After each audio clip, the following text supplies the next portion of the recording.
చోడవరం నియోజకవర్గంలో వైఎస్ఆర్సీపీ నూతన కార్యాలయం ఘనంగా ప్రారంభం. చోడవరం సమన్వయకర్త మాజీ మంత్రి గుడివాడ అమర్నాథ్ శుక్రవారం గృహప్రవేశం చేసి కార్యాలయాన్ని ప్రారంభించారు.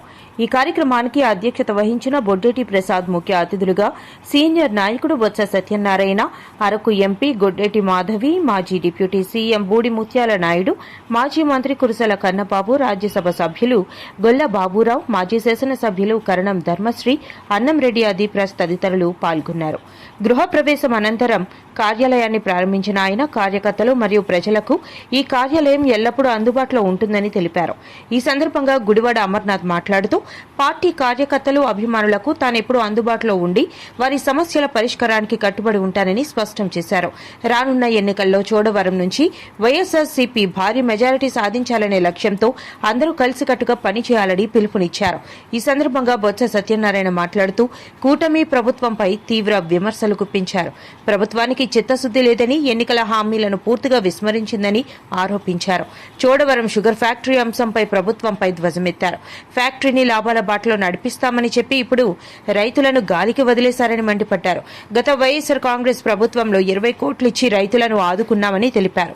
ప్రస్తుతం రైతులు, కార్మికులకు రావాల్సిన బకాయిలు చెల్లించకుండా ప్రభుత్వం కాలయాపన చేస్తోందని విమర్శించారు. వెంటనే బకాయిలు చెల్లించకపోతే వైఎస్ఆర్ కాంగ్రెస్ పార్టీ తరఫున పెద్ద ఉద్యమం చేపడతామని హెచ్చరించారు. పెద్ద సంఖ్యలో కార్యకర్తలు, గుడివాడ అభిమానులు హాజరై కార్యక్రమాన్ని విజయవంతం చేశారు. చోడవరం నియోజకవర్గం పార్టీ కార్యాలయ ప్రారంభోత్సవానికి విచ్చేసినటువంటి పెద్దలు, పితృ సమానులు, అలాగే శాసన మండలి ప్రతిపక్ష నాయకులు శ్రీ బొత్స సత్యనారాయణ గారికి, అలాగే ఉత్తరాంధ్ర విజయనగరం, విశాఖపట్నం జిల్లాల రీజనల్ కోఆర్డినేటర్ అనేటువంటి పెద్దలు కన్నబాబు గారు, గౌరవ రాజ్యసభ సభ్యులు బాబురావు గారు, లోక్సభ సభ్యులు తనుజరాణి గారు, ఉప ముఖ్యమంత్రి గారు మాజీ పెద్దలు ముత్యాల నాయుడు గారు, విశాఖపట్నం జిల్లా పార్టీ అధ్యక్షులు కేకే రాజు గారు, అనకాపల్లి పార్టీ అధ్యక్షులు ప్రసాద్ గారు, మాజీ పార్లమెంట్ సభ్యులు సత్యోత్తమ్ గారు, మాజీ శాసనసభ్యులు హైమావత్ గారు, జోగుల్ గారు, విజయ్ ప్రసాద్ గారు, గణేష్ కుమార్ గారు, అదీప్ రాజ్ గారు, వేదిక మీద ఉన్నటువంటి మాజీ మంత్రివర్యులు బాలరాజు గారు, అలాగే చాలా మంది సీనియర్ నాయకులు, ఉమ్మడి విశాఖపట్నం జిల్లా నుంచి చేసినటువంటి పార్టీ సీనియర్ నాయకులకు,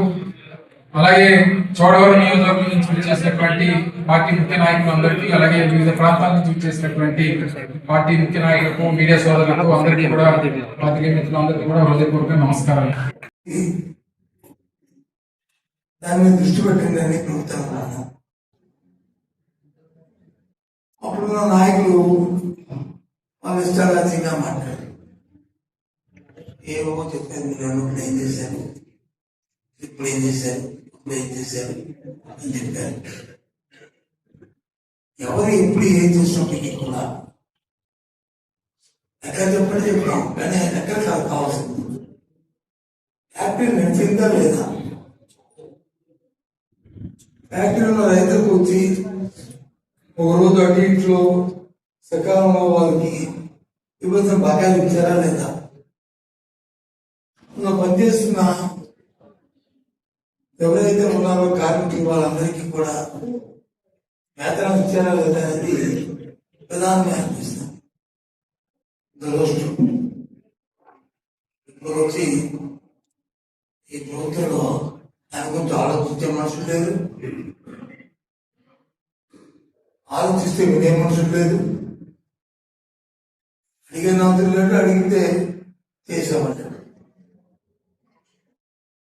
సుమారు అడిగిన మంది అంతరాన్న ఇవ్వాలి అంటే సుమారు 36 కోట్లు, అంటే 30 కోట్లు వచ్చి రైతులకి, 29 కోట్లు ఎంతో రైతులకి, 6-7 కోట్లు వచ్చి కార్మికులకి వేతనాలు పదకొండు ఫ్యాక్టరీ మూసారు.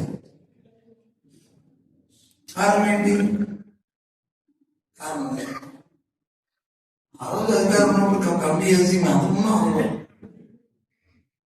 ఈ చుట్టుపక్కల ఉన్న రైతాంగం వచ్చేసరికి దానికి సరిపడిన రైతుని చెరుకుని సరఫరా చేయట్లేదు కాబట్టి దీని మీద ప్రత్యేకమైన దృష్టి పెట్టిన ఉద్దేశంతోనే ఆ చుట్టుపక్కల ఉన్న తక్కువ ఆ ప్రాంతాల్లో వేస్తున్న ఆ ఫ్యాక్టరీలో ఆపి ఈ ఫ్యాక్టరీని ప్రధానంగా గౌరవం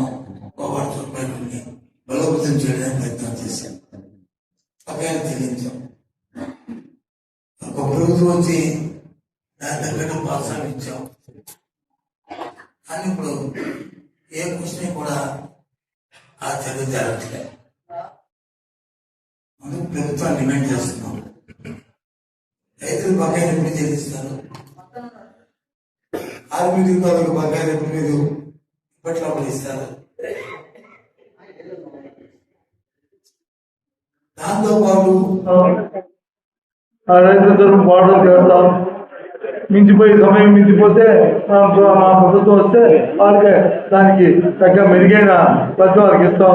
అవసరమైతే ఇంట్రెస్ట్ గవర్నమెంట్ డబ్బులు ఇస్తాం.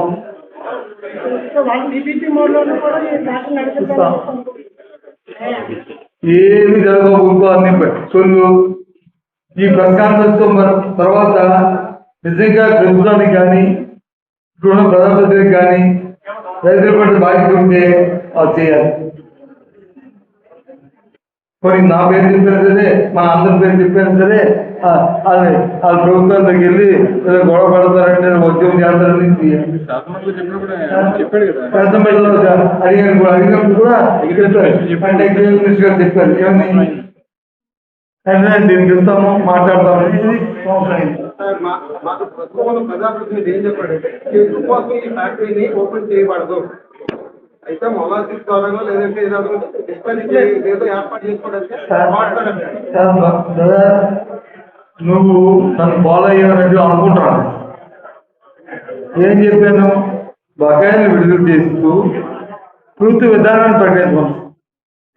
దాన్ని బట్టి రైతులు వచ్చి వాళ్ళ ద్వారా మైండ్ మేకప్ చేసుకుని ఆ కార్యాచరణకు ముందుకెళ్తారు. దయచేసి అదే నిజాలు ప్రకటించండి అని చెప్పాం. ఇప్పుడు కూడా అదే అడుగుతున్నాం. ఇప్పుడు వాళ్ళ అభివృద్ధి అదే చెప్పాము. ఇప్పుడు దాని ప్రకారం రైతులు మైండ్ మేకప్ చేసుకుంటారు.